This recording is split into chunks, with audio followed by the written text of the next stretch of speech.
Contract वाली बहू। नरेश की माँ अपने बेटे से मिलने दिल्ली आ रही है। इस बात का पता चलते ही नरेश के दिल में हलचल मच जाती है।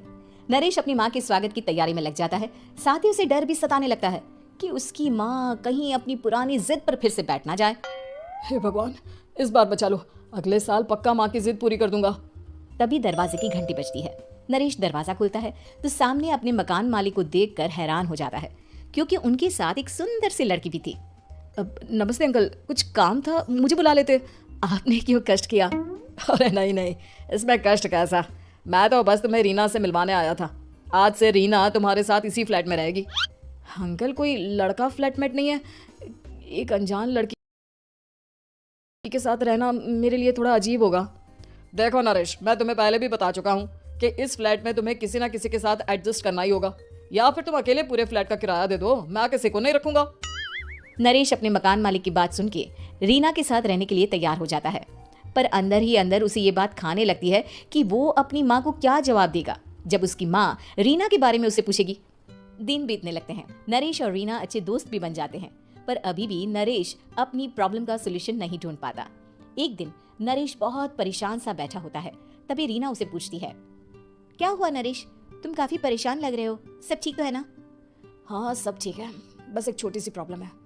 वो एक्चुअली 2 दिन बाद मेरी माँ मुझसे मिलने आ रही है। अरे, तो इसमें प्रॉब्लम क्या है? ये तो खुशी की बात है। हाँ रीना, बट मेरी माँ एक जिद लेकर बैठ गई है कि मैं शादी कर लूँ, पर मैं अभी इस चीज़ के लिए तैयार नहीं हूँ। ऊपर से जब वो तुम्हें देखेगी तो 100 सवाल करेगी, क्या जवाब दूंगा? अरे, इसमें कोई टेंशन वाली बात नहीं है।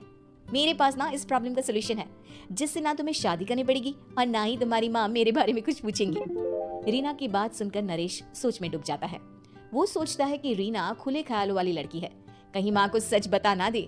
नरेश को सोच में डूबा देखकर रीना कहती है, अरे क्या हुआ, किस सोच में पड़ गए? डोंट वरी, जैसा तुम सोच रहे हो ना वैसे कुछ भी नहीं है। मेरे पास एक प्लान है। मैं कुछ समझ नहीं पा रहा हूँ, कैसा प्लान? मैं समझाती हूँ। हम ना एक कॉन्ट्रैक्ट मैरिज कर लेते हैं। फिलहाल मेरे पास जॉब नहीं है, तो तुम इस रूम का किराया दे देना जब तक तुम्हारी माँ यहाँ रहेंगी, सिर्फ तब तक। और तुम अपनी माँ से कह देना कि मैं तुम्हारी पत्नी हूँ, इससे वो मेरे यहाँ रहने पर कोई सवाल भी नहीं करेंगी। अरे बात तुम्हारी ठीक है, पर माँ से झूठ बोलना, ना बाबा, मैं ये रिस्क नहीं ले सकता। कोई और आइडिया दो ना तुम। देखो, मंजूर हो तो बोलो, वरना सच बता दो, मुझे कोई प्रॉब्लम नहीं है। रीना की बात सुनकर नरेश सोच में डूब जाता है। बहुत सोचने के बाद जब उसे कोई रास्ता नहीं मिलता तो वो रीना के बताए हुए रास्ते पर चलने के लिए तैयार हो जाता है। वो रीना से बात करता है और अपनी माँ की पसंद और नापसंद के बारे में बताता है। रीना भी नरेश की सभी बातों को ध्यान से सुनती है, ताकि कहीं उससे कोई गलती ना हो जाए। आखिर वो दिन भी आ जाता है जब नरेश की माँ उससे मिलने दिल्ली आ जाती है। नरेश अपनी माँ को फ्लैट पर लेकर जाता है। जैसे ही नरेश की माँ फ्लैट के अंदर जाती है, रीना उसके पैर छू लेती है। ये देखकर नरेश की माँ थोड़ी घबरा जाती है और नरेश से पूछती है, अरे बेटा नरेश, ये कौन है? माँ, ये आपकी बहू रीना है। माफ़ी चाहता हूँ, सब कुछ इतनी जल्दी में हुआ कि आपको बता ही नहीं पाया, इसलिए सोचा कि क्यों ना आपको सरप्राइज दिया जाए। अरे बेटा, मैं तो बस तेरा घर बसा हुआ देखना चाहती थी।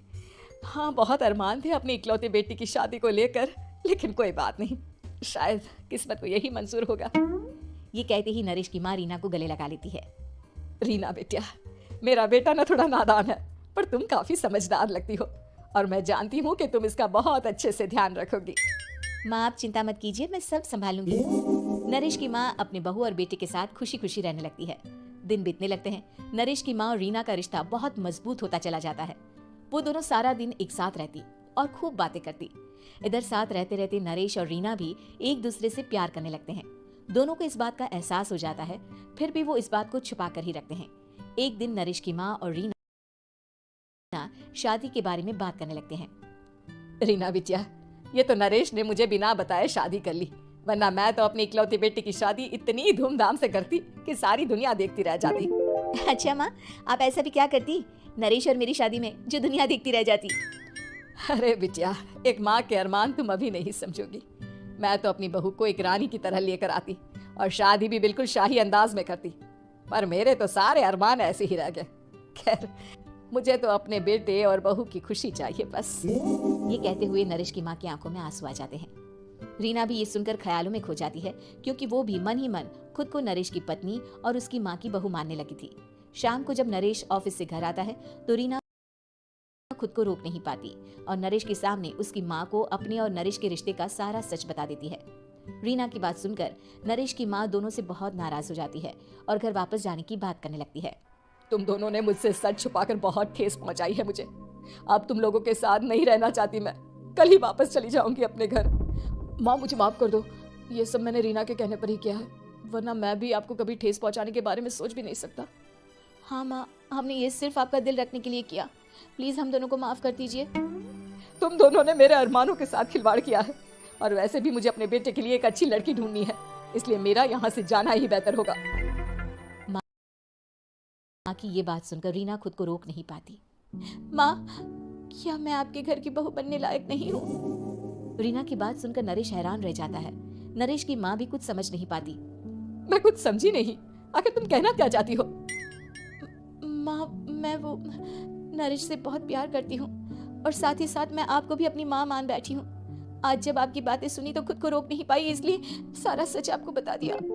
रीना की बात सुनकर नरेश की माँ की आंखों में आंसू आ जाते हैं और वो अपने बेटे नरेश और रीना को गले लगा लेती है। मेरे घर की बहू तो सिर्फ रीना बिटिया ही बनेगी।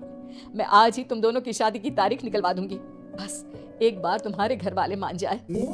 उसी दिन रीना के माता पिता भी उनके फ्लैट पर आ जाते हैं। दोनों परिवार आपस में बैठकर बातें करते हैं और शादी के लिए राजी हो जाते हैं। रीना भी कॉन्ट्रैक्ट फाड़ देती है और कहती है, सही मायने में मैं अब बहू बनूंगी, अब तक तो सिर्फ कॉन्ट्रैक्ट वाली बहू थी।